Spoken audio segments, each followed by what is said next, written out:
Okay, hello everyone, and welcome back to the channel. As you could probably tell, we have a brand new game theory video to check out. I know some people, not everybody, but some people like these reaction videos, and I do enjoy kind of showing off my responses to what MatPat has to say.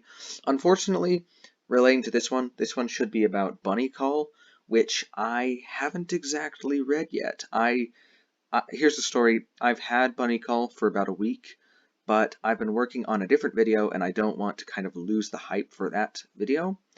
So I haven't read it yet. So in this video, I can't fully gauge my disagreement or agreement with what Matt has to say, but I can still react and see his ideas. And then when I read it, I can kind of compare what he has to say to what I saw.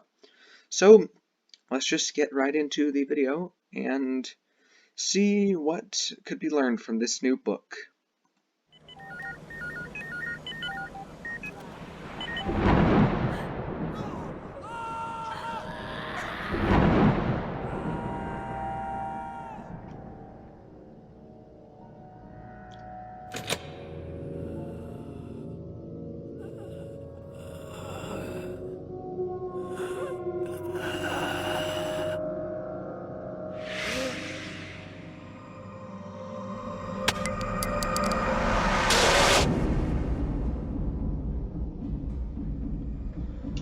That is, of course, a reference to The Man in Room 1280, where something keeps him alive, I'm pretty certain.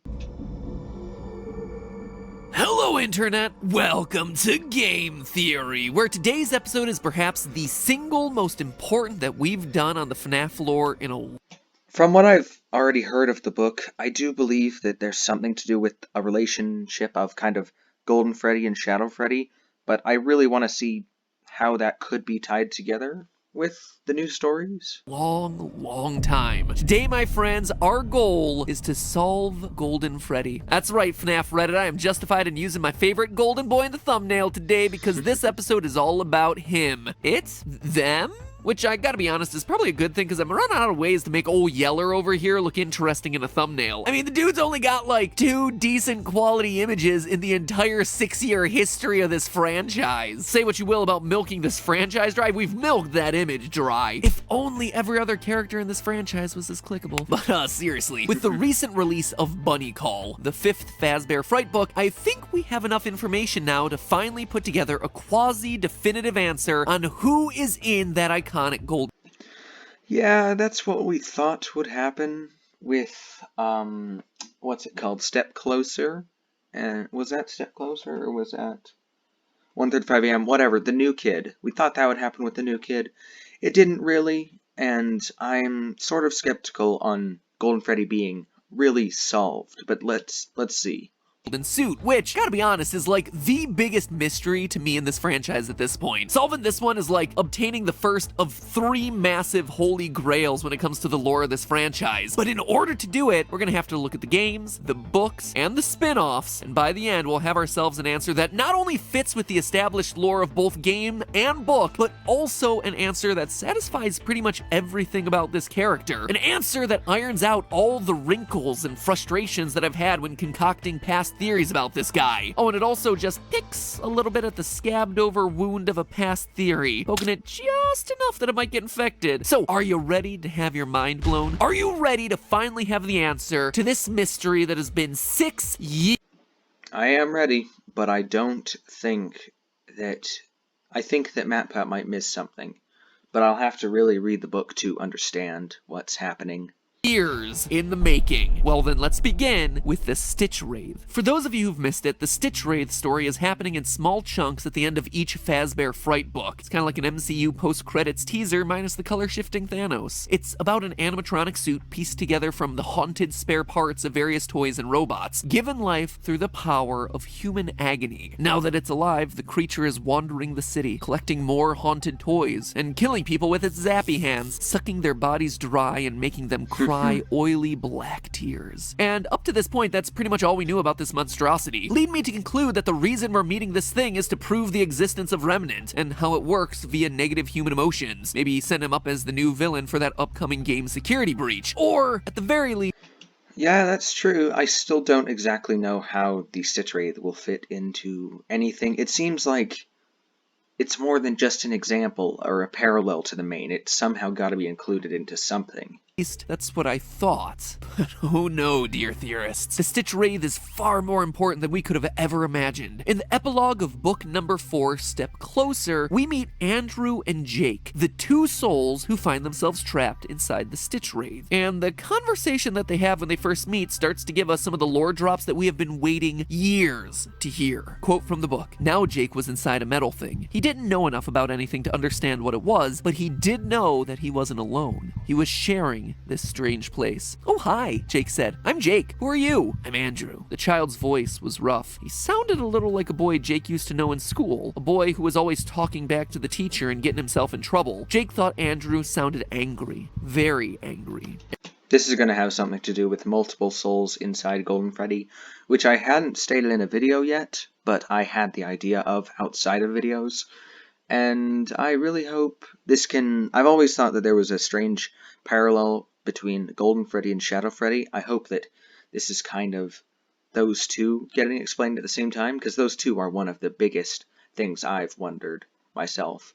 End quote. We're told that even though both their souls are infused into the same endoskeleton, Jake is the only one able to move the Stitch Wraith's body. He's also the only one capable of seeing the outside world. Andrew is blind to it all. It's kind of like those two-man horse costumes. You never want to wind up being the butt in those things, especially on Chipotle days. It's no wonder Andrew's so mad. I'd be too if I was forced to spend an eternity looking at someone else's soul butt. However, it's when they start talking about their former lives that things start to get really interesting. Quote again, "My memories are kind of fuzzy," Jake said. "Fuzzy? Yeah, so are mine," Andrew responded. "But I do remember wanting to get back at someone who hurt me. I think I attached..." The man in room 1280 is the person that he wanted to get back at. I'm almost certain. Myself to him. I got into his soul, made sure he couldn't move on when he should have died. I remember I wanted him to suffer, the way he made me suffer. I remember they tried to kill him, but I wasn't gonna let him go until I was ready. With a story like that, you could almost say that Andrew is a spirit wanting revenge. A literal vengeful spirit, perhaps. Now, loyal FNaF theorists have an idea of where this is all going, right? Back when Ultimate Custom Night first came out, we theorized that the entire game was William Afton trapped in a fiery hexscape, a constant cycle of torture and torment at the hands of his past victims. Or should I say one victim in particular, the spirit of Golden Freddy. Sure, he was called by many names, the one you should not have killed, the vengeful spirit, but in the end, by doing the impossible of that game and beating 50-20 mode, it's revealed that Golden Freddy lingers on, twitching with rage, refusing to move on into his afterlife. And here, Andrew is pretty much confirming exactly that. Sound the party horn! That is true. In different ways, yeah. I've got to think about that more. It's all just so confusing now with these new books. Maybe suggesting things, but never tying anything together. And the children celebrating, it looks like we got one right. Or should I say mostly right. What's interesting about this whole Jake-Andrew conversation from the book is that back with Ultimate Custom Night, we assumed that William Afton was dead and that this was just his afterlife in purgatory or HE double hockey sticks or whatever. He died in Henry's Fire, the one that was set at the end of FNaF 6, the one meant to bring the whole series to a close. I mean, how could he not be dead? Henry even had that awesome final line for him. "Although for one of you, the darkest pit of hell has opened to swallow you whole. So don't keep the devil waiting, friend." Can anybody tell me that that line isn't just the most epic thing to ever come out of this series? You don't just survive one-liners like that. And yet here, Andrew says that he was actively keeping his killer alive against everyone's attempts on his life. So does that mean that Afton is still... No.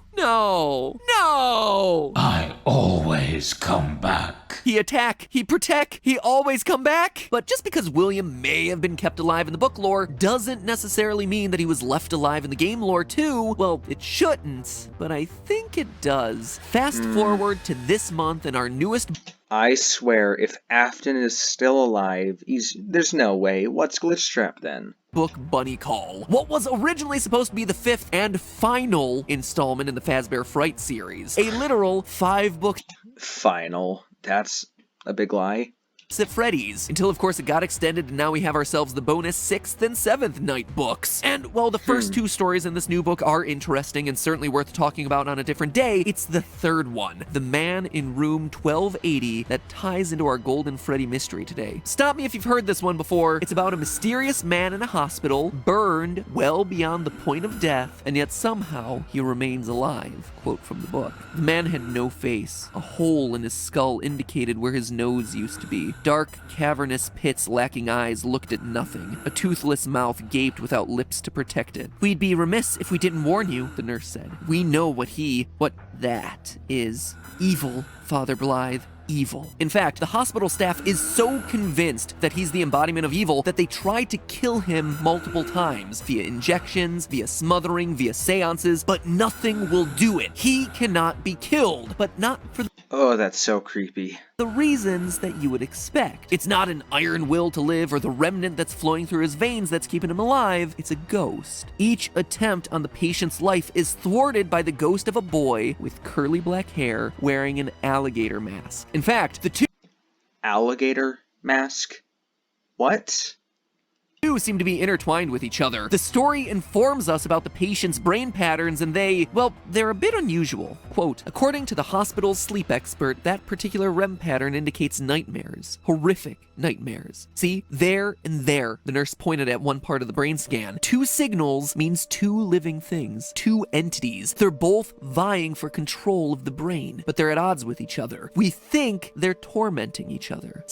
So kind of like Ultimate Custom Night, with the eternal nightmare of William Afton's torture to the animatronics. Sounds a bit like Andrew, right? Andrew attached himself to the man who killed him and refuses to let him die so he can torment him, which is the exact relationship between the vengeful spirit and William Afton in the games. And if there was any doubt about who this mysterious man in the hospital is, the patient wants to go to a Fazbear distribution center, and we're told that the Stitch Wraith mystery is somehow tied to a mysterious fire involving Freddy's and the former owners of the business. Every which way to Sunday, this is our William Afton stand That's interesting. for these books. Andrew is our vengeful spirit stand-in, and it feels like the book is trying to tell us that Custom Night wasn't purgatory or heck, it was Afton's living nightmare as he was laying in a hospital bed recovering. William Afton...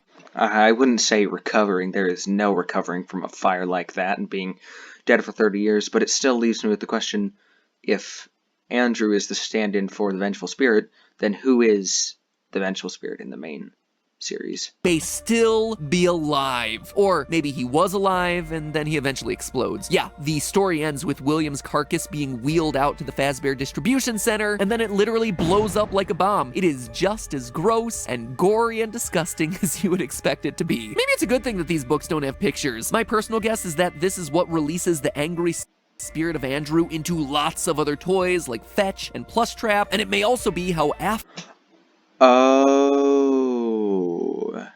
So maybe this Fazbear distribution center is actually, what's his name, Phineas's kind of haunted item collection place? And then the body explodes there, and then Andrew gets into the Fetch and the Plush Trap and all that stuff.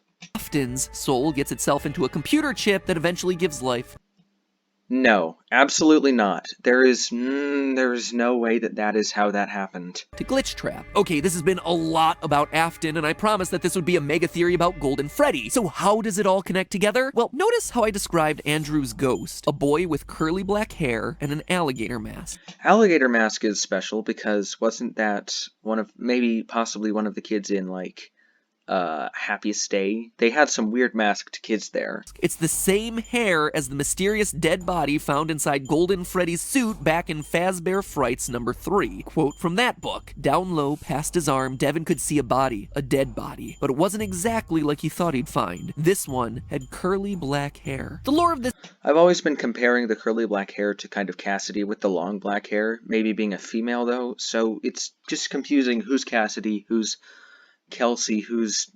I don't get it anymore. Series doesn't tend to give us a lot, but one thing it tends to keep relatively consistent is hair. So knowing that Andrew is an angry spirit with curly black hair, and that Golden Freddy has a body inside of it with curly black hair, Andrew is pretty clearly our Golden Freddy kid, which makes things related to Andrew roughly related to Cassidy back in the games. Okay, so Andrew is Golden Freddy, and Andrew is the Vengeful Spirit. Then who the frick is Cassidy? And I know that maybe Andrew is a stand-in for Cassidy. Huh, that would make sense. Want even more of a connection between the two of them? The name Cassidy is derived from an Irish surname meaning clever or curly-haired. I swear I said that in an old video. I might not have, but I swear I said that.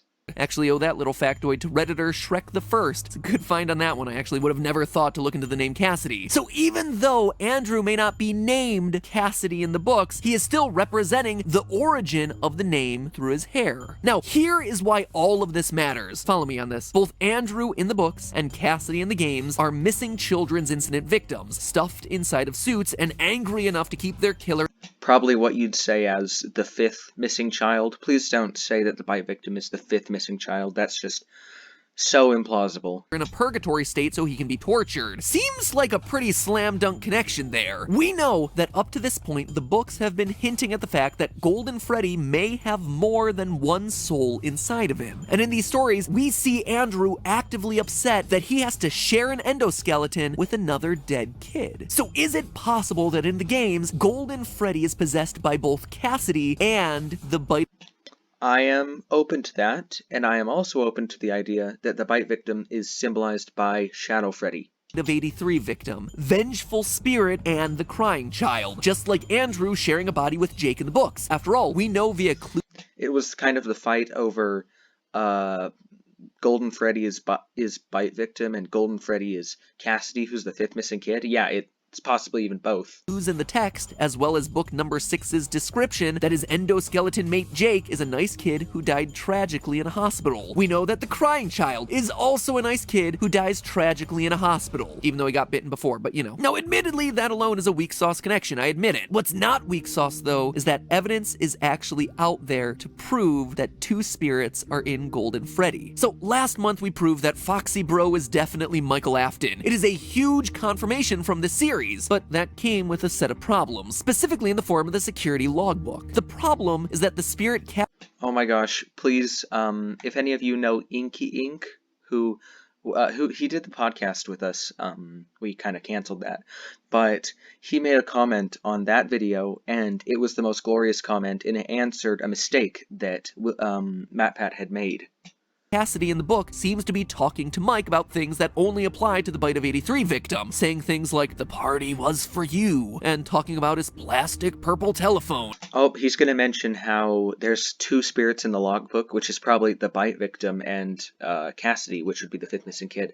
I don't know if I think I said that in my old logbook video. It doesn't make sense if Cassidy is talking to Michael Afton. But what if Cassidy isn't talking to Mike? What if Cassidy is having a conversation with someone else, with a second spirit? The logbook doesn't just have one person in it, it has 2. This was brought to my attention by a comment on YouTube from InkyInk, who Epic. He's gonna love this so much. says it's not useful reading the YouTube comments, right? Quote, "I direct you now to pages 89 and 109, where we see a spirit replying to Fated's questions through altering the text existing in the book. Therefore, we know that Fated is not talking to Mike, but talking to Mike's brother, who is also in the logbook. Thank you for coming to my TED Talk." I gotta say, that is the best TED Talk I've ever seen. Definitely beats the one about how to dry your hands using a single paper towel. 1, 2, 3, 4, 5, 6, 7, 8, 9, 10, 11, 12.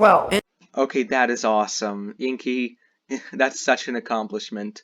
Oh my gosh, it would be awesome to get some sort of reference on MatPat's videos. I wish, man. And InkyInk isn't wrong here either. I went back to double check. One of the things the Fated text says is that the party was for you. And right there on page 89 is the answer, it was for me. A statement and an acknowledgement of that statement. A conversation. 2 spirits, 1 book. 2 spirits, 1 animatronic. For years, I have been frustrated by the fact that the Crying Child, the bite victim of 83, would have made the most sense to pass into the Golden Freddy body, but it never lined up with the fact that 5 kids died during the missing children's incident, and that one of them would have had to have gone on to possess Golden Freddy. But now we have a solution to both of those things. Golden Freddy can still have the bite victim in him, one that says, "It's me," when he sees his brother working as a security guard. But it can also have a second spirit in him, one who died in this horrific missing children's incident murder, and one who continues to torment Afton.